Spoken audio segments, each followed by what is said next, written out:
সুপ্রিয় দর্শক, স্বাগত জানাচ্ছি আজকের সম্পাদকীয়তে। আমি তাজওয়ার মাহমিদ। বাংলাদেশের রাজনৈতিক অঙ্গনে আরেকটি প্রক্সি মওদুদিবাদী দলের প্রয়োজন নেই, ফেসবুক পোস্টে লিখেছেন উপদেষ্টা মাহফুজ আলম। এ পোস্টের পর তার দিকে হত্যার হুমকি আসছে বলেও অভিযোগ তুলেছেন তিনি। একই সময়ে বিএনপি নেতা গয়েশ্বরচন্দ্র রায় মন্তব্য করেছেন, সাম্প্রদায়িকতার উগ্র উন্মাদনা শুরু হয়ে গেছে দেশে, যেটার মধ্য দিয়ে মব তৈরি হচ্ছে। এমন সব বক্তব্য প্রশ্নের জন্ম দিয়েছে রাজনীতিতে কি নতুন মেরুকরণ এবং নতুন সমীকরণের সূত্রপাত হয়েছে কিনা। প্রাসঙ্গিক বিষয় নিয়ে আজকের সম্পাদকীয় রাজনীতির নতুন মেরুকরণ। আর এসব নিয়ে কথা বলতে আমাদের সঙ্গে স্টুডিওতে উপস্থিত হয়েছেন এম এ আজিজ, প্রধান সম্পাদক দ্য ফাইন্যান্সিয়াল পোস্ট, এবং ফয়সাল মাহমুদ শান্ত, যুগ্ম সদস্য সচিব, জাতীয় নাগরিক পার্টি। দর্শক, আপনারাও এই আলোচনায় অংশ নিতে পারেন, এজন্য আপনাদের ফোন করতে হবে টেলিভিশনে দেখানো নাম্বারে। এছাড়া ফেসবুকের মাধ্যমে আপনাদের মন্তব্য পাঠাতে পারেন আমাদেরকে। আমরা আলোচনায় আসি। প্রথমে ফয়সাল মাহমুদ শান্ত, আপনাকে দিয়ে শুরু করি। আপনি দেখেছেন যে আপনাদেরই ফ্যাসিবাদ বিরোধী আন্দোলনের সহযোদ্ধা মাহফুজ আলম, যিনি এখন উপদেষ্টার পদ অলংকার করে আছেন, তিনি আজকে ফেসবুকে পোস্ট দিয়েছেন যে বাংলাদেশের রাজনীতিতে বা রাজনৈতিক অঙ্গনে আরেকটি প্রক্সি মওদুদিবাদের দলের প্রয়োজন নেই, এবং এটি আপনাদের দিকে বা এনসিপির দিকে আসলে ইঙ্গিত করছেন বলে বিশ্লেষকরা মনে করছেন, এবং অনেকেই মনে করছেন আপনাদের দলটাকে আসলে প্রক্সি মওদুদিবাদী দলের দিকে যাচ্ছে কিনা, সেটি আমার প্রথম প্রশ্ন। এবং সম্পূরক আরও কয়েকটি প্রশ্ন আছে, আপনি আলোচনা শুরু করলে আবার করতে পারবো আমরা। ধন্যবাদ জানাচ্ছি আপনাকে এবং দর্শক শ্রোতা যারা দেখছেন, পরবর্তীতে দেখবেন, সবাইকে। দেখেন, মাহফুজ আলমের পোস্টের যে এসেন্স, সেই এসেন্সের সাথে আমি ব্যক্তিগতভাবে একমত পোষণ করি। আমি মনে করি যে বাংলাদেশের রাজনীতিতে প্রক্সি রাজনীতির আসলেই দরকার নেই। সেটা মওদুদিবাদ না, কোনো প্রকার প্রক্সি রাজনীতি আসলে বাংলাদেশের বা কোনো রাষ্ট্রের জন্যই ভালো বলে আমি মনে করি না। যেমন আমরা দীর্ঘদিন এই সমস্ত আলাপ শুনেছি যে জামাত মওদুদিবাদের কিংবা পাকিস্তানের প্রক্সি রাজনীতি করে, আওয়ামী লীগ ইন্ডিয়ার প্রক্সি রাজনীতি করে। এই ধরনের যে একটা ভিন্ন একটা গ্রুপের হয়ে এক ধরনের রাজনীতি করা, সেটা আসলে জনমানুষের রাজনীতিটা তখন হয়ে ওঠে না। এই আইডিয়ার সাথে একমত। এবং আপনি যে প্রশ্নটা যেটা করেছেন সেটা হচ্ছে যে আমাদের জাতীয় নাগরিক পার্টি, যেহেতু মাহফুজ আলম আমাদের দীর্ঘদিন আন্দোলনের সহযোদ্ধা ছিলেন এবং আমাদের সাথে এক ধরনের বোঝাপড়া ছিল, সেই জায়গাতে তিনি আসলে আমাদেরকে মিন করেছে কিনা, বা আসলে আমাদের জাতীয় নাগরিক পার্টি আসলে কোনোভাবেই জামাতের প্রক্সি কিংবা মওদুদিবাদের প্রক্সি হয়ে উঠছে কিনা, আমি স্পষ্টভাবে বলতে পারি যে না, আমাদের রাজনীতি কোনোভাবেই প্রক্সি হয়ে উঠছে না। এবং আমার মতো অনেক মানুষ জাতীয় নাগরিক পার্টি এনসিপিতে আছে, যেদিনই আমরা যদি এরকম কখনো অনুভব করি ভিতরে থেকে যে আমাদের রাজনীতির আসলে জামাতের কিংবা মওদুদির প্রক্সি রাজনীতি হয়ে উঠছে, ওই দিন থেকে আমাদের মতো অনেক মানুষের, আমি বলবো যে সেটা নাগরিক পার্টির অধিকাংশ মানুষ যারা নাগরিক পার্টিতে সেদিন থেকে থাকবে না। কারণ আমরা এসেছি আসলে একটা নতুন রাজনীতি করার জন্য। আমাদের রাজনীতি অনেক ভুল হতে পারে, আমাদের রাজনীতি থেকে আমরা অনেক কিছু শিখতে পারি, আমরা অনেক জায়গায় অনেক হারানোর মতো পরিস্থিতির মধ্যে তৈরি হতে পারে, কিন্তু আমরা আসলে কারো প্রক্সি রাজনীতি করতে আসি নাই।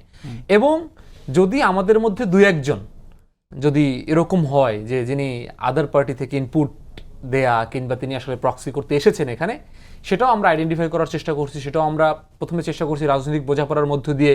ওরকমই আমাদের কারো ব্যাপারে মনে হয় যে না, আসলে তার লাইনটা আসলে মনে হচ্ছে যে তিনি একটা জিনিস ইনপুট করার চেষ্টা করছে আমাদের রাজনীতির বাইরে গিয়ে, আমরা তার সাথে আলাপ আলোচনার মধ্যে বুঝাচ্ছি। যদি এরকমভাবে স্পষ্টত আমরা বুঝতে পারি যে আসলে তিনি কেন প্রক্সি রাজনীতি করছেন, আমরা আসলে তার সাথে দল করার ব্যাপারে একমত, আইদার তারা থাকবে অথবা আমরা থাকবো। এখন আমি একটা প্রশ্ন করি, সেটা হচ্ছে যে আপনি বলছেন যে যদি প্রক্সি মওদুদিবাদীর কোনো ধরনের মানে ইঙ্গিত আপনারা পান, তাহলে আপনার মতো অনেকেই দল ছেড়ে যাবেন। আপনাদের দল তো আসলে অনেকে ছাড়তে শুরু করছেন, এমনটাও শুনছি আমরা, বিশেষ করে প্রগতিশীল যেসব বা ছাত্র ইউনিয়ন থেকে যারা আসছিলেন, তাদের মধ্যেও এক ধরনের সংখ্যা কাজ করেছেন। দুই একজন ছেড়ে যাওয়ার কথাও বলছেন কিংবা ছেড়ে দিয়েছেন হয়তো। সেই জায়গাটি আসলে কি একটু ব্যাখ্যা করবেন? এবং সম্প্রতি দুজন সাবেক সামরিক কর্মকর্তা, দুজন মেজর আপনাদের দলে ছিল, তারাও সংবাদ সম্মেলন করে দল ছেড়েছেন। সব মিলে আসলে আপনাদের দলে খুব একটা ভালো বোঝাপড়ায় দিনকাল কাটছে কিনা? দেখেন, এখানে দুইটা অ্যাসপেক্ট আছে। একটা হচ্ছে যে আমি একটু আগে যে ঘটনাটা বললাম, আমার কাছে মনে হয় না যে আমাদের যারা প্রগতিশীল কিংবা যারা মানে প্রগতিশীল আর কনজারভেটিভ এভাবে আমি আইডেন্টিফাই করতে চাই না, কিন্তু যারা আসলে ওই সেন্ট্রিস্ট রাজনীতিটা করতে চায়, এরা যে এখানে কর্নার ফিল করছে এটা আমার মনে হয় না। কারণ আমাদের এখানে যারা যে সমস্ত সনাতন ভাই বোনেরা আসছিলেন তারা আছেন, যারা হচ্ছে আমরা বরঞ্চ দেখেছি দল গঠনের সময় আমাদের সাথে সাবেক শিবিরের একটা বড় অংশ আসলে আমাদের সাথে অ্যালাইন হয় না, তারা চলে গিয়েছে। হ্যাঁ, সো এইটা একটা ঘটনা ঘটেছে। আবার এই মেজরদের কথা যারা বললেন, তারা যেই সংবাদ সম্মেলনে যে কথাটা বলেছেন, আমার কাছে মনে হয়েছে যে তারা বলেছেন যে সামরিক বাহিনী নিয়ে আমাদের দলের মন্তব্য সেগুলি নিয়ে তারা কথা বলেছেন। আমি প্রত্যেকটা মিটিংয়ে থেকেছি, তারাও অনেকগুলো মিটিংয়ে ছিল, এই সমস্ত কোনো আলাপই আসলে তারা তোলেন নাই এবং সেই জায়গা থেকে এমন কোনো কনসার্ন তারা তোলেন নাই দলের মধ্যে। আমার মনে হচ্ছে ব্যক্তিগত বোঝাপড়ার জায়গা থেকে বা ব্যক্তিগত জায়গা থেকে তারা হতে পারে দলের কোনো জায়গায় তাদের ভালো লাগছে না কিংবা কারো দ্বারা পরিচিত হতে পারেন, সেটা নিয়ে আমি জানি না। কিন্তু ইডিওলজিক্যাল পজিশনের জায়গা থেকে দেখেন, আমি আর একটা ঘটনা বলি, যদি আসলে আমরা জামাতের সাথে অ্যালাইনমেন্টে আমাদের রাজনীতিটা থাকতো তাহলে কিন্তু দেখেন 2টা ছাত্র সংসদ হয়েছে ঢাকা ইউনিভার্সিটিতে, আমাদের একেবারেই একটা ভূমিধস পরাজয় হয়েছে। আমাদের যে সমস্ত ভাই ব্রাদাররা ছিল আমাদের এই ফ্যাসিবাদী আন্দোলনে, যাদের সাথে মনে করি যে আমাদের রাজনৈতিক চিন্তার কিছুটা মিল আছে, কিন্তু তারা কিন্তু শিবিরের সাথে প্যানেল করে, যেমন ইনকিলাব মঞ্চ বলেন, আপ বাংলাদেশ বলেন, তাদের 2-1টা প্রার্থী এখান থেকে বের হয়ে এসেছে। আমাদের কিন্তু ওই জায়গাটা তারা কিন্তু ওভাবে ভাবেন নাই, যান নাই। জাহাঙ্গীরনগরে আমাদের দেখা যাচ্ছে যে প্রত্যেকটা প্রার্থী সেকেন্ড হয়েছে।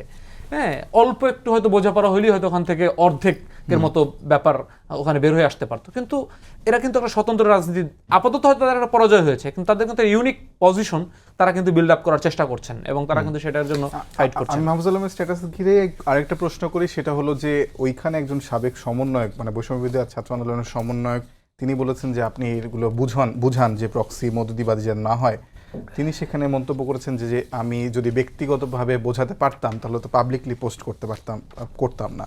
সেক্ষেত্রে কি আপনাদের মানে তিনি বোঝাতে পারছেন না যে আপনারা আসলে মওদুদিবাদের পথে যাবেন না, নাকি আসলে আপনাদের সঙ্গে এটা দূরত্ব তার তৈরি হয়ে গেছে, নাকি আসলে যে প্রক্সির কথা বলছেন সেটা আপনিও নিশ্চয়ই বুঝতে পারছেন যে প্রক্সি আছে এবং সেটার মধ্যে কি আপনারাও কি দেখেন, আমার কাছে আমি তো প্রথম অংশটা বললাম যে মাহফুজ আলমের যে স্ট্যাটাসের যে এসেন্স সেটার সাথে আমি একমত, কিন্তু মাহফুজ আলমের যে অ্যাপ্রোচ কিংবা হচ্ছে মাহফুজ আলমের যে মানে তার যে স্ট্যাটাস দেয়া, এটা আমার কাছে মনে হচ্ছে এক ধরনের মানে তিনি তার পদের গুরুত্বটা হয়তো অনুধাবন করতে পারছেন না, কিংবা এই জায়গা থেকে আসলে তিনি এটা দিতে পারেন না। দেখেন, প্রথম কথা হচ্ছে তিনি একটা সরকারের জায়গায় আছেন, তার তো নিরপেক্ষভাবেই থাকবেন বলেই কিন্তু এটা প্রত্যাশা। তো তিনি তো কোনো দলের ব্যক্তিগতভাবে বলেন কিংবা হচ্ছে পাবলিকলি বলেন, তিনি কনসালটেন্সি করতে পারেন না। কনসালটেন্সি করার জন্য তাকে তাহলে এই দলের দায়িত্ব ছেড়ে দিয়ে বুদ্ধিজীবিতা করা প্রয়োজন। তো সেই জায়গা থেকে তিনি যেটা বলছেন, আবার তিনি বলছেন ব্যক্তিগতভাবে বোঝানোর চেষ্টা করছেন।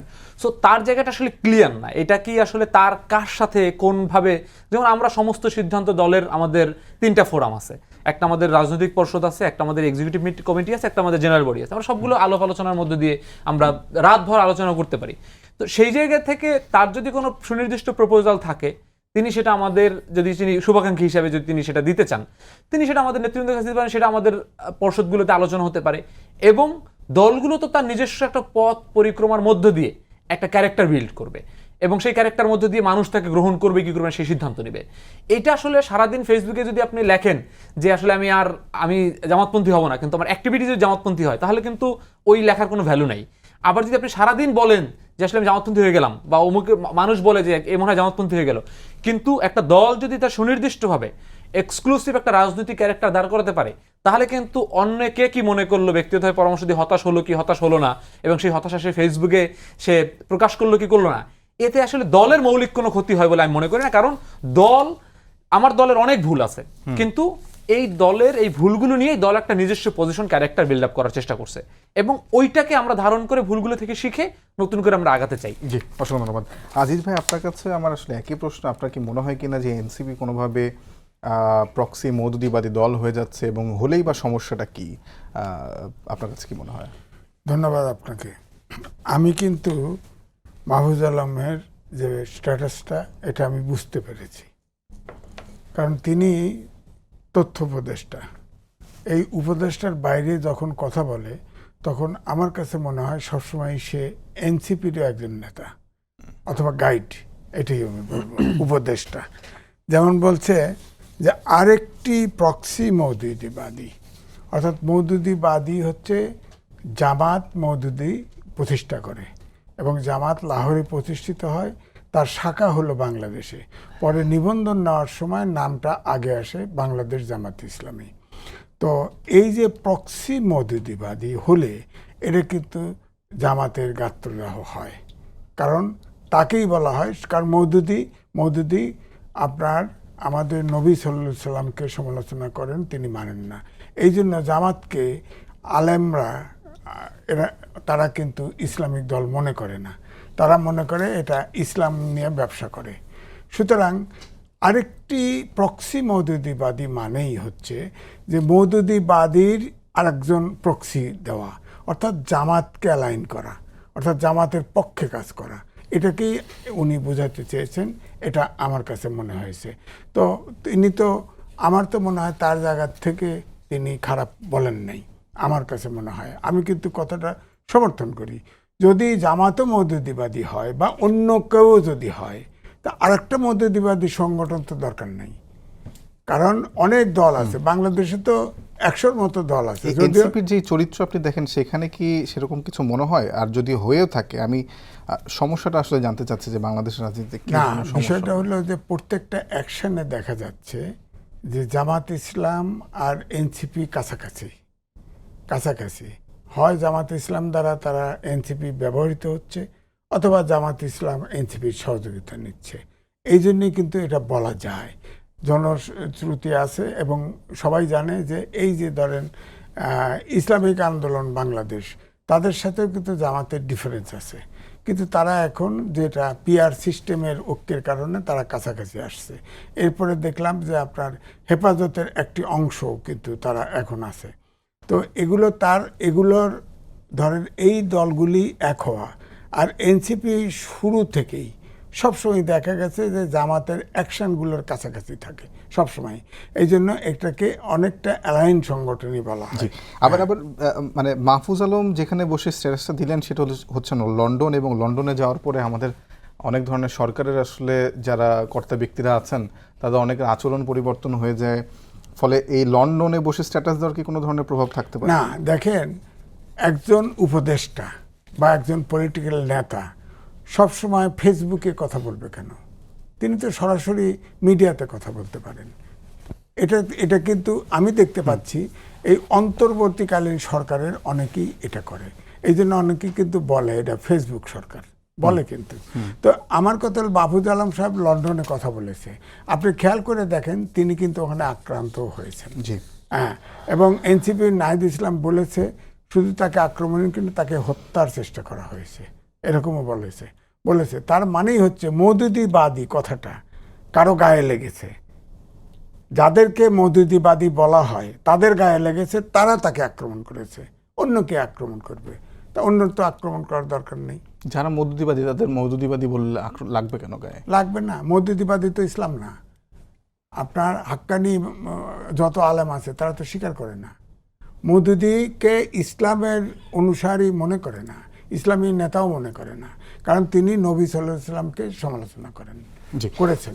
আমি শান্ত ভাইয়ের কাছে একটা বিষয় নিয়ে জানতে চাই। আপনি আসলে বললেনই যে মানে বাংলাদেশ গণতান্ত্রিক ছাত্র সংসদ আপনাদের, তারা দাবি করে আসছিল যে তারা কোনো লেজভিত্তিক ছাত্র সংসদ না, তবে আপনাদের কথাবার্তায় আপনাদের যেই সমাবেশ সেখানে অংশগ্রহণ সব মিলে এবং আপনার আজকের কথাবার্তা সব মিলে বোঝাই যায় যে তারা আপনাদের সঙ্গে আসলে অনেক বেশি অ্যালাইন্ড।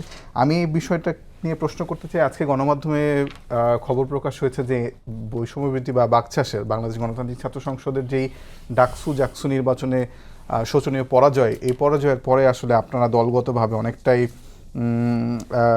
একটু ব্যাকফুটে চলে এসেছেন এবং আপনারা আশা করেছিলেন যে ডাকসুতে তাদের জয়ের পরে আপনাদের একটি দলীয়ভাবে আপনারা আরও বেশি সুসংগঠিত হতে পারবেন।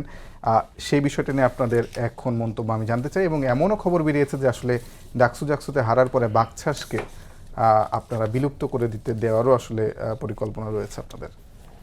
দেখেন, এটা অস্বীকার করার কোনো সুযোগ নাই যে ডাকসু, মানে প্রথম অংশটা বলি যে আসলে আমাদের বাকচাষের সাথে যে লেজুর ভিত্তির যে জায়গাটা, আমি এখনো মনে করি না যে লেজুর ভিত্তি বলতে যেটা বোঝায় এটা নিয়ে আসলে অনেক শাব্দিক বিতর্ক করা যাবে। আমি ওই জায়গায় যাই না, আমি খুবই খোলামেলা স্পষ্ট আলাপ করতে, ট্রান্সপারেন্ট আলাপ করতে পছন্দ করি।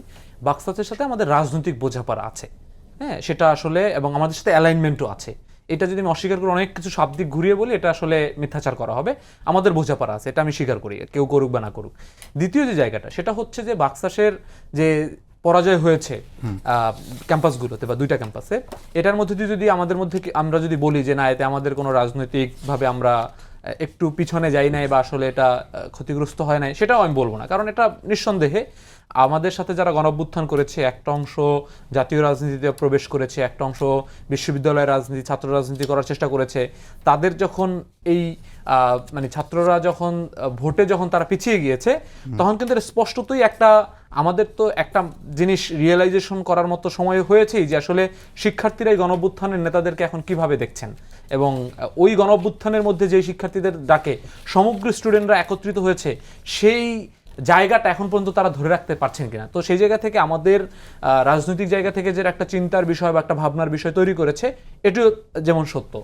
তৃতীয় যে জায়গাটা সেটা হচ্ছে বাকশাল বিলুপ্ত হওয়ার যে গল্পটা, এটা আসলে একটা মিডিয়ার ফ্রেমিং হয়েছে কি, যে যেমন আমি কিন্তু ট্রান্সপারেন্টলি দুইটা বিষয় স্বীকার করলাম যে তাদের সাথে একটা রাজনৈতিক বোঝাপড়া আছে, আবার এটার হারের মধ্য দিয়ে আমাদের চিন্তার জায়গা, উদ্বেগের জায়গা আছে, কিন্তু এই সুযোগটা কাজে লাগিয়ে মিডিয়া আর এক স্টেপ বেশি ফ্রেমিং করছে, যেটার মধ্যে দিয়ে এখন বাকশাল বিলুপ্ত হয়ে যাবে, গণতান্ত্রিক ছাত্র বিলুপ্ত হয়ে যাবে।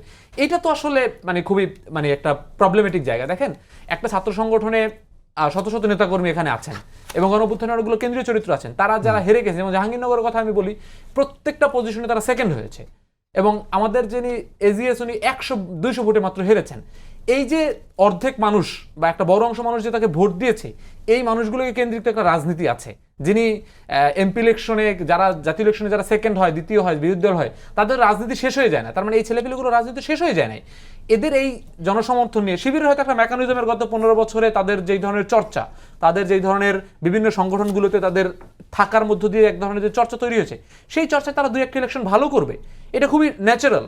এরপরে তারা তো এই গোপন চরিত্রটা রাখতে পারবে না, কারণ এখন যারা জিতেছে, যারা আগামীতে যাদের পিছনে মিছিল করে রাজনীতি করবে, তাদের আস্তে আস্তে বের হয়ে আসতে হবে। বের হয়ে আসার মধ্যে দিয়ে কিন্তু তাদের আবার একটা লেভেল প্লেইং ফিল্ডে খেলতে হবে। তার মানে ওই খেলার জন্য কিন্তু এই ছেলেগুলো আমরা প্রস্তুতি নেব। সেই জায়গা থেকে বাকশাল বিলুপ্ত হওয়া বা গণতন্ত্রের সাথে বিলুপ্ত হওয়ার কোনো ধরনের কোনো আলাপ অন্তত আমি শুনি নাই, কিংবা আমাদের সাথে যারা এই ছাত্র রাজনীতির মধ্যে যারা আমাদের সাথে যোগাযোগ রাখেন তাদের মধ্যে আমরা শুনি নাই। জি, গণ-অভ্যুত্থানে যারা নেতৃত্ব দিল, বাংলাদেশ গণতান্ত্রিক ছাত্র সংসদের যারা নেতা, তারা ম্যাক্সিমামই আসলে সমন্বয়ক ছিলেন। তারা আসলে 1 বছরের মধ্যে জনপ্রিয়তাটা হারালেন কিভাবে, মানে ছাত্রদের কাছে, আপনাদের কাছে অ্যানালাইসিসে কি, আপনাদের নিশ্চয়ই দলীয় ফোরামে এটা আলোচনা হয়েছে? আমি মেজর কয়েকটা রিজন আসলে আমি উল্লেখ করতে চাই। প্রথম কথা হচ্ছে যে তারা যেই গণঅভ্যুত্থানের মধ্যে দিয়ে মানুষের যে জন আকাঙ্ক্ষা তৈরি হয়েছে, কিংবা সাধারণ শিক্ষার্থীদের মধ্যে যে আকাঙ্ক্ষা তৈরি হয়েছে, আমার মনে হয়েছে যে এই গণঅভ্যুত্থানের সমন্বয়করা এই ধরনের আকাঙ্ক্ষাগুলো ধরতে ব্যর্থ হয়েছে, একেবারেই প্লেনলি বললে ধরতে ব্যর্থ হয়েছে। যেমন দেখেন, এই শিক্ষার্থীদের আন্দোলনটা তৈরি হয়েছিল কোটা এবং চাকরি পরীক্ষার আন্দোলনকে কেন্দ্র করে। এই 1 বছরে এই নেতাদের চাকরি পরীক্ষার কেন্দ্রিক এবং লাইব্রেরিমুখী শিক্ষার্থীদের নিয়ে কিন্তু কোনো ধরনের কোনো তেমন কোনো কর্মসূচি আপনি মিডিয়ায় কাজ করেন কিংবা আমরা রাজনীতি চোখে পড়ে না। তারা কি করেছে, তারা এক ধরনের ট্র্যাডিশনাল রাজনীতির মধ্যে ঢুকে ট্র্যাডিশনাল রাজনীতির স্টেক নেওয়ার চেষ্টা করেছে, কিন্তু যেটা তার আসলে কাজ না। তিনি যদি ট্র্যাডিশনাল রাজনীতির স্টেক নেওয়ার চেষ্টাই করেন, তাহলে তার ওই ক্যাম্পাস রাজনীতি ছেড়ে দিয়ে আসা উচিত ছিল। তিনি যদি ছাত্র রাজনীতি করেন, তাহলে এটা হচ্ছে প্রথম কথা। এরকম আমি অনেকগুলো উদাহরণ দিতে পারবো, সে টকশোতে সেই সময় কভার করবে না। দ্বিতীয় যে জায়গাটা হয়েছে সেটা হচ্ছে যে রাষ্ট্র, এই গণঅভ্যুত্থানের মধ্যে দিয়ে তৈরি হওয়া যে রাষ্ট্র, সেই রাষ্ট্রের প্রায় সকল ব্যর্থতার দায় তাদের উপরে এমপ্লয় হয়েছে, যে তারা তার সাথে কোনোভাবে সম্পৃক্ত থাকুক কিংবা না থাকুক। অনেক জায়গায় ছিল, যেমন বিভিন্ন ধরনের কমিশনগুলোতে তারা সদস্য হয়েছেন, বিভিন্ন ধরনের জায়গাগুলো তারা ইনভাইট পেয়েছেন, দাওয়াত পেয়েছেন, তারা কিছু পাক বা না পাক, কিন্তু একেবারেই পুরো উপদেষ্টা পরিষদ যতগুলো ব্যর্থতা তৈরি হয়েছে। যেমন আমি অনেক আমাদের সনাতনী ভাইদের সাথে কথা বলেছি, তারা বলছেন গণতান্ত্রিক ছাত্র সংসদকে আমি কেন ভোট দিব, এই সরকার আসার পরে তো আমাদের সংখ্যালঘুদের উপরে অবস্থা তো শোচনীয় হয়েছে। তার মানে তারা কিন্তু ওই গভর্নমেন্টের যে অ্যাকশনগুলো এবং রাষ্ট্রের অনিরাপত্তার জায়গাগুলো কিন্তু ছাত্রদের উপরে ইমপ্লয় হয়েছে। তৃতীয় জায়গা হয়েছে এই ছাত্রদের মধ্যে, মানে 36 দিনের আন্দোলনের মধ্যে অনেকেই অনেক বড় ফেসবুক সেলিব্রিটি হয়ে গেছে। এই একটা ক্যারেক্টার এবং অনেক মানুষ চেনা আর অনেক মানুষ ভালোবাসা, এই দুইটার মধ্যে কিন্তু মানে সিগনিফিকেন্ট পার্থক্য আছে। এদের মধ্য দিয়ে এই ছাত্রদের মধ্যে এক ধরনের অহংকার তৈরি হয়েছে, এবং তারা ক্যাম্পাসগুলোতে চায়ের আড্ডা ভুলে গিয়েছে, তারা ক্যাম্পাসগুলোতে এই শিক্ষার্থীদের মেশা ভুলে গিয়েছে, মুড়ি পার্টি ভুলে গিয়েছে। এখন বিশ্ববিদ্যালয়ের ভোটার আর ইউনিয়ন পরিষদের ভোটার মধ্যে পার্থক্য আছে। ইউনিয়ন পরিষদের ভোটার দেখে কে গাড়ি বহন নিয়ে আসতেছে, তাকে সে হয়তো ভোট দেয় যে আমার রাস্তা বানাই দেবে। বিশ্ববিদ্যালয়ের ভোটার ভোট দেয় যে আসলে কে ফোন দিলে আমার ফোন রিসিভ করবে। তো এই জায়গাগুলো থেকে আমরা অনেক জায়গাগুলোতে আমাদের আছে, কিন্তু আমি ট্রুলি একেবারে রেসপেক্টফুলি আমি অ্যানালাইসিস করতে চাই যে এই পরাজয়ের পিছনে এই ছাত্রদেরই নিজস্ব দায় আসলে আছে। জি, অসংখ্য ধন্যবাদ। আমি আজিজ ভাইয়ের কাছে প্রশ্নটা করতে চাই যে মানে শিবির আসলে গত 15-16 বছর ধরে মোটামুটি মাঠে ছিলই না, ক্যাম্পাসগুলোতে একদমই ছিল না। হঠাৎ করে তাদের যে মানে নিরঙ্কুশ বিজয় সবগুলো ক্যাম্পাসে, সেটিকে আসলে জাতীয় রাজনীতিতে প্রভাব পড়বে কিনা জামাতের পক্ষে, যেমনটি আসলে আজকে আপনার সমালোচক বলছিলেন এবং আজকে আমি পড়ছিলাম যে তাদের দলে যিনি সদস্য সচিব আছেন জনাব আরিফ সোহেল, তিনি বলেছেন যে যদি বাকছাস জিততো তাহলে একটা ইতিবাচক প্রভাব পড়তো এনসিপিতে, কিন্তু বাকছাসও জেতেনি, ছাত্রদলও জেতেনি, ছাত্রদল হারার কারণে কি বিএনপিতে একটা নেতিবাচক প্রভাব পড়বে কিনা এবং শিবির জেতার কারণে কি জামাতের একটি ইতিবাচক প্রভাব পড়বে কিনা জাতীয় রাজনীতিতে? ধন্যবাদ আপনাকে। দেখেন, আমি ফয়সাল সাহেবের প্রায় কথার সাথে একমত। একটা জিনিস শুধু যুক্ত করি যে এই যে বাকশাস যে ভোট পেল না, যে কথাগুলি বলছে সত্য, তার সাথে একটা জিনিস এডিশনাল আছে, সেটা হলো এনসিপি ধরেন ছাত্র আন্দোলন বাংলাদেশে হয়েছে, সবগুলোর নেতৃত্ব দিয়েছে ছাত্ররা, কিন্তু এনসিপির ছাত্ররা যে বিতর্কিত যে পরিমাণ হয়েছে এই পরিমাণ বিতর্কিত হয় নাই।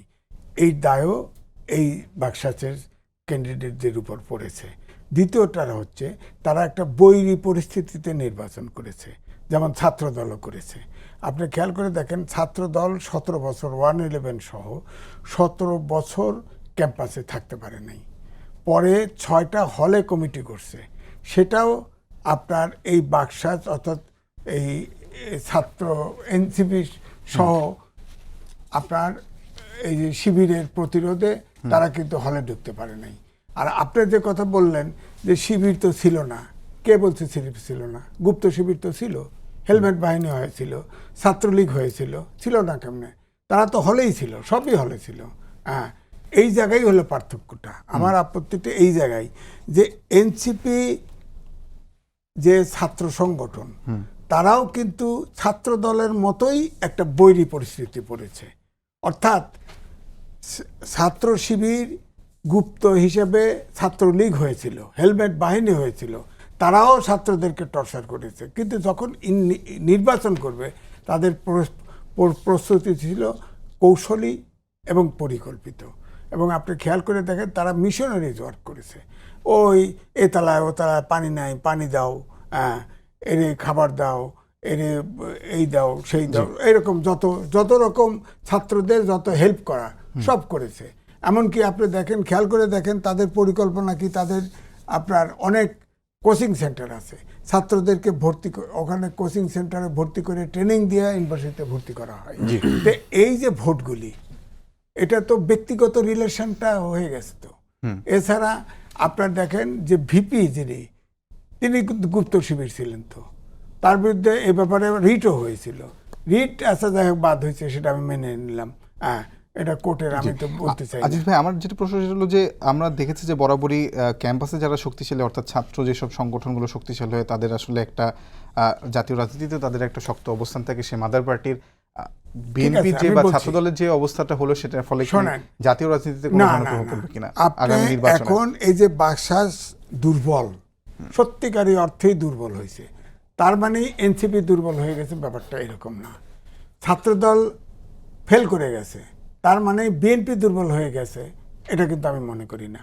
কারণ এখানে 40,000 ভোট, এবং ধরেন ইউনিভার্সিটিগুলোতে যদি মিলে ধরেন 1 লাখ ভোট, বাংলাদেশে 12 হাজার ভোট আছে, 12 লক্ষ ভোটার আছে, 12 কোটি ভোটার আছে। তো এটা কোনো ব্যাপারই না। আপনি যদি ধরেন ছিল আপনার শেক্সপিয়ার বলছিল যে শিক্ষা প্রতিষ্ঠান হলো জ্ঞান উৎপাদনের কারখানা, আর আমাদের বাংলাদেশের কনসেপ্টটা হচ্ছে নেতা উৎপাদনের কারখানা। বলেন, নেতা ডাকসুতে যতবার হয়েছে, মাহমুদুর রহমান মান্না 2 বার হয়েছে, আক্তার সাহেব হয়েছে, জাসদের সময় অধিকাংশ শিক্ষা প্রতিষ্ঠানে তারা জয়ী হয়েছে। কোথায় জাসদ? কোথায়? ক্ষমতায় গেছে কেউ হয়নি। এখন তো অন্য দলের ঘাড়ের উপরে উঠতেছে। আমানুল্লাহ আমান জিতে তো বিএনপি ক্ষমতায় গেছে। আমান সে বড় পার্টির ওই সময়টা নিরপেক্ষ নির্বাচন হয়েছে, তারা গেছে, সেটা আমান খোকন বড় পার্টির ধাক্কায় চলে গেছে। কিন্তু আমি বলছি যে জাসদ তো বিরাট পার্টি ছিল তখন, জাসদ তো সারা দেশ কাঁপাইছে, তাদের জাসদ থেকে তো মান্না ভাই হয়েছে, আখতারুজ্জামান হয়েছে, এরকম অনেকটাতেই তো হয়েছে। একমাত্র ডাকসুতে দেখেন যখন মুক্তিযুদ্ধের সময় ডাকসুর প্রেসিডেন্ট ভিপি জিএস ছিল, তারা মুক্তিযুদ্ধে ভূমিকা রেখেছিল, ওই জায়গায় ইতি টেনে গেছে, এখন কিন্তু তাদের আবার নাই। সুতরাং এই যে আপনার যে বিশ্ববিদ্যালয় আপনার যে নেতা তৈরির কারখানা, এটা সঠিক না। এ যাবৎকালে কোনো আপনি বলেন না বিএনপির বড় নেতা বলেন, আওয়ামী লীগের বড় নেতা একটা দেখান যে সে সংগঠনের প্রধান হয়েছে বা সেক্রেটারি জেনারেল হয়েছে, বলেন না একটাও পাবেন না। সুতরাং আমার কথা হচ্ছে 195টা স্বাধীন দেশ আছে, তার ভিতরে কমপক্ষে 150 দেশে ছাত্র সংগঠন করে, কিন্তু ছাত্র সংগঠন যেমন ডাকসুর একটা গণতন্ত্র আছে না, এর ভিতরে তো সীমাবদ্ধ থাকবেন। আপনি ওখানে পানি সাপ্লাই দেন, ওখানে অমুক দেন। এই যে ভিপি বলছে না যে আমি যার বড় ভাই আছি তার বড় ভাই থাকতে চাই, আমি ডাকসুর ভিপি না, আমি যার ছোট ভাই আছে ছোট ভাই থাকতে চাই। হলে তার যত সমস্যা আছে সব দেখব, বাইরেও সমস্যা দেখব, ফ্যামিলিতেও সমস্যা দেখব। এটা তো তাহলে তো জামাত ক্ষমতায় গেলে তো তাহলে সমাজসেবা মন্ত্রণালয়ে থাকার দরকার পড়বে না, এত সব সমাজ এটা ইনডাইরেক্টলি এটা কিন্তু অন্য অর্থ দাঁড়ায়। এরকম ওয়েলফেয়ার পলিটিক্সও তো আসলে চায় অনেকে, না মানে মানুষ এটা চায়, এটা হলো এই জন্যই বলছি যে চায়, কিন্তু এটা ডিপলিসাইজ। আপনার এটা তো ইনডাইরেক্টলি ব্রাইব করা না। আপনি বারান্দা প্রত্যেক তালায় তালায় পানি সাপ্লাই দিলেন, এটা ব্রাইব করা না? জি, এটা এক ধরনের আপনি ক্যাশ টাকা দিলেন না, ভিন্নভাবে তাকে সন্তুষ্ট করলেন। আপনি কোচিং সেন্টারে ভর্তি করে শুরু থেকে 8 পাস 10 পাস থেকে শুরু করে বিভিন্ন জায়গায় ভর্তি করার সুযোগ করতেন, এবং তারা ব্যক্তিগত সম্পর্ক, এটা একটা প্ল্যান পরিকল্পনার অংশ। জি, অসংখ্য ধন্যবাদ। আর ছাত্র দল আর যেটা বললেন বাসাস মনে করছে যে আমরা তো একটা অভ্যুত্থান ঘটেই গেছি, আমাদের দিকে দৃষ্টি থাকবে, আমরা আমাদের ভোট দেবে, দেয় নাই। আর ছাত্র দল আপনি দেখেন তারা হলেই ঢুকতে পারে নাই, বাইরে হলে ছিল, তারা তো আপনার কিছু করতে পারে না। আমি বুঝতে পেরেছি। আমি শান্ত ভাইয়ের কাছে একটা বিষয় জানতে চাই, সেটা হলো যে জাস্ট কয়েকদিন আগে আসলে একটি সংবাদ বেরিয়েছিল যে আপনারা 8টি দল মিলে একটি যুগপৎ আন্দোলনের দিকে যাচ্ছেন। সেখানে জামাত, নিজামে ইসলাম, এবি পার্টি, খেলাফতে মজলিস, গণ অধিকার পরিষদ সবাই আছেন। তবে আপনারা সেটির প্রতিবাদ দিয়েছেন এবং সেখানে আপনারা যাচ্ছেন না। তবে আজকে খবর আছে যে আপনারা আসলে মানে কর্মসূচি দেবেন জুলাই সনদ বাস্তবায়নে, এবং সেখানে আসলে বেশ কয়েকটি দলই আছে, খেলাফতে মজলিস আছে, ইসলামী আন্দোলন আছে, এনসিপি, এবি পার্টি আছেন। তবে যুগপৎ আন্দোলন নয়। তবে এটা তো বোঝা যাচ্ছে যে এটা আপনাদের একটা অনানুষ্ঠানিক হলেও সমঝোতা আছে যে আপনারা কর্মসূচি দেবেন জুলাই সনদ বাস্তবায়নে। একেবারেই আলাপটা পরিষ্কার। সেটা হচ্ছে আমরা যতগুলো দলের নাম এসেছে প্রত্যেকটা দলের সাথে আমাদের অনানুষ্ঠানিক মিটিং হয়েছে এবং আমরা আমাদের যে দাবিটা আমরা প্রকাশ্যে বলি, সেই দাবিটার ব্যাপারে তাদেরকে আমরা কনভিন্স করার চেষ্টা করেছি যে আসলে এই দাবিটা কেন বর্তমান প্রেক্ষাপটে বাংলাদেশের জন্য ভালো, এটা আমরা বোঝানোর চেষ্টা করেছি। সেই জায়গা থেকে তারাও তাদের কিছু প্রস্তাবনা দিয়েছেন, যেমন জামাত এবং ইসলামিক দলগুলো তারা পিআর এর ব্যাপারে তারা অনেক বেশি অ্যাডামেন্ট, কিন্তু আমরা পিআর এর সাথে ডিসএগ্রি করেছি। আমরা বলেছি যে আসলে বাংলাদেশের বর্তমান প্রেক্ষাপটে নিম্নকক্ষে পিআর হওয়ার মতো পরিস্থিতি আমাদের নেই। তো এরকম জায়গাগুলো থেকে আমাদের কিছু ডিফারেন্স আছে। আবার জুলাই সনদ যে সরকারের মানে নির্বাচনের আগে যে একটা বাস্তবায়ন প্রক্রিয়া থাকা দরকার, এই বিষয়ে মোটামুটি সবগুলো দল একমত হয়েছে, এবং নির্বাচন জুলাই সনদের ভিত্তিতে হওয়া দরকার, এই সব একমত হয়েছে। এবং সেই জায়গা থেকে আমরা বলেছি যে আমরা এই বিষয়গুলো নিয়ে আমরা মাঠে কর্মসূচি যেতে চাই। যদি আপনারা মনে করেন যে আসলে আমাদের এই দাবিটা যৌক্তিক, সেই জায়গা থেকে আপনারা আমাদের সাথে সংযুক্ত হতে পারেন।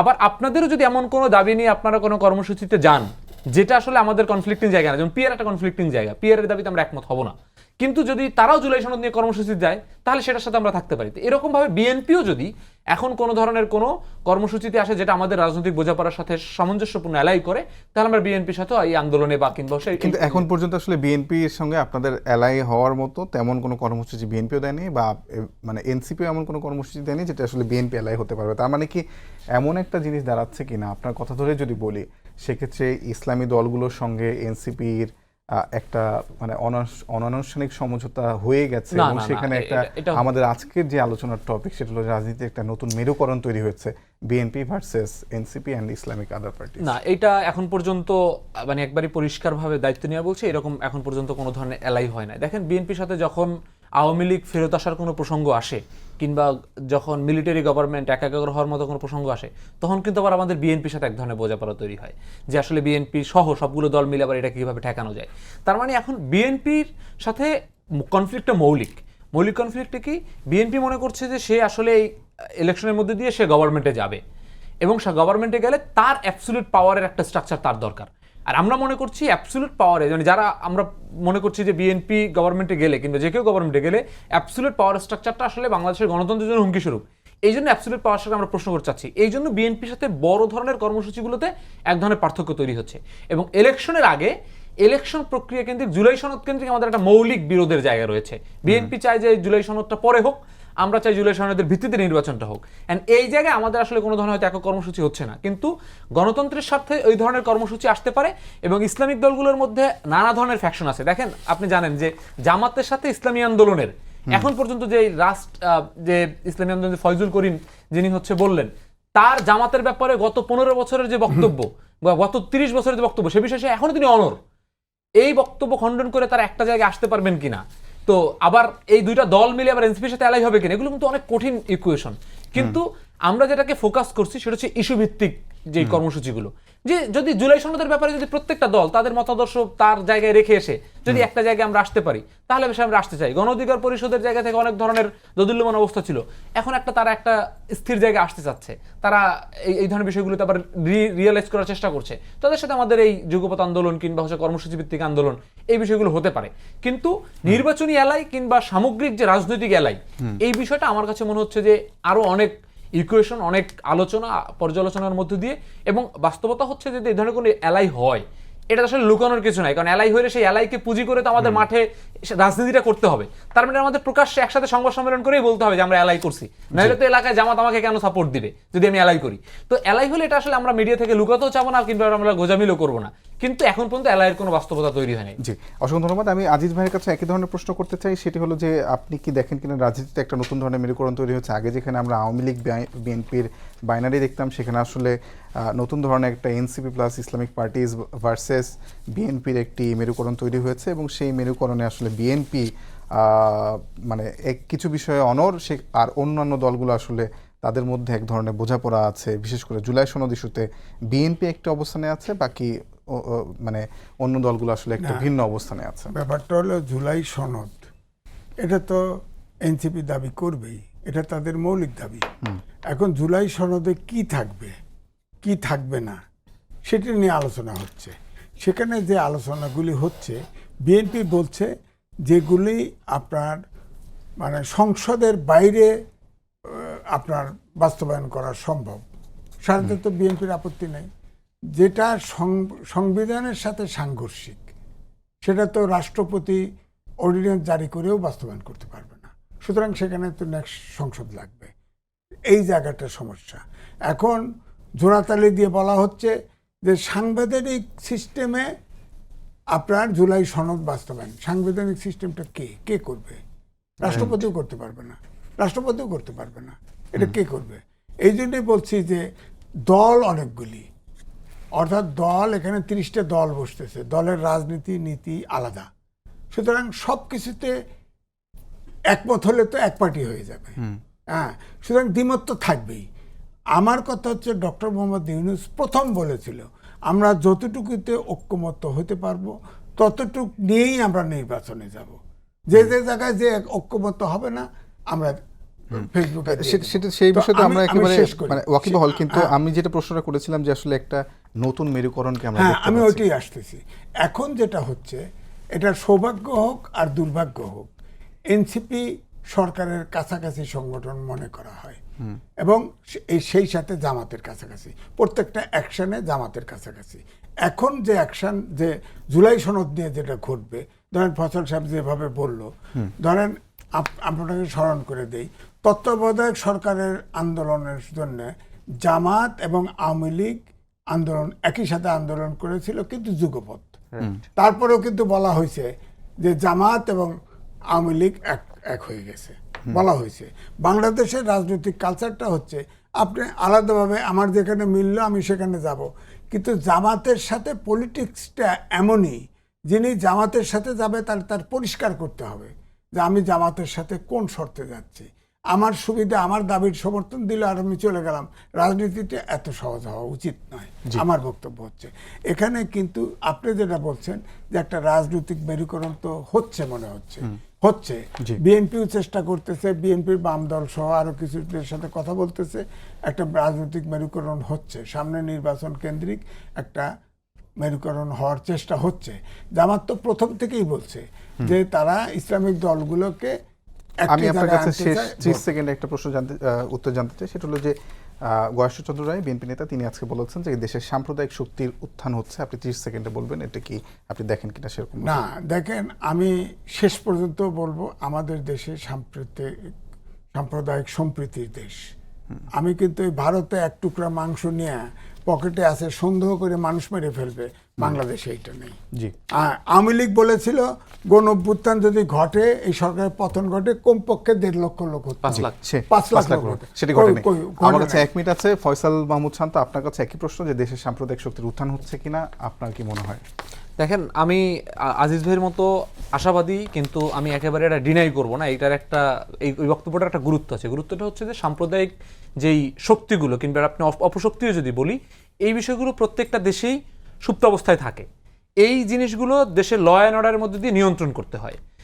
দেখেন এখন যেই পন্থাগুলোই থাকেন, সেটা যদি ইসকনের মধ্য দিয়ে সাম্প্রদায়িকতা বলেন, কিংবা ইসলামিক ফোর্সের মধ্যে দিয়ে বলেন, কিংবা জঙ্গি গোষ্ঠী বলেন, এইগুলো ছোট ছোট গ্রুপ, বিভিন্ন ইন্টারন্যাশনাল এজেন্সিগুলো এইগুলো জিয়ে রাখে। দেশের আইন শৃঙ্খলা বাহিনী এগুলোকে আইডেন্টিফাই করে এগুলোকে দমনতলা থেকে এগুলো দেশে আসতেছে না। এখন যেহেতু বাংলাদেশের আইন শৃঙ্খলা বাহিনী কিংবা আইন শৃঙ্খলা পরিস্থিতি ওই মাত্রায় নিয়ন্ত্রণ করতে পারছে না বিদায় ওই ছোট ছোট গ্রুপটাই তাদের অ্যাক্টিভিটিসগুলো একটু প্রকাশ্যে আসছে। কিন্তু আমার কাছে মনে হয় যে এখন পর্যন্ত মননে মগজে মানুষের অবস্থা এমন জায়গায় যায় নাই যে তারা একটা সাম্প্রতিক উত্থান ঘটায় ফেলবে, কিংবা আসলে সাম্প্রতিক মানুষগুলো আমাদের দেশ দখল করবে। অসংখ্য ধন্যবাদ এতক্ষণ আমাদের সঙ্গে থাকার জন্য। সবাইকে ধন্যবাদ জানিয়ে শেষ করছি আজকের সম্পাদকীয়। আগামীকাল আবার দেখা হবে একই সময়ে। শুভরাত্রি।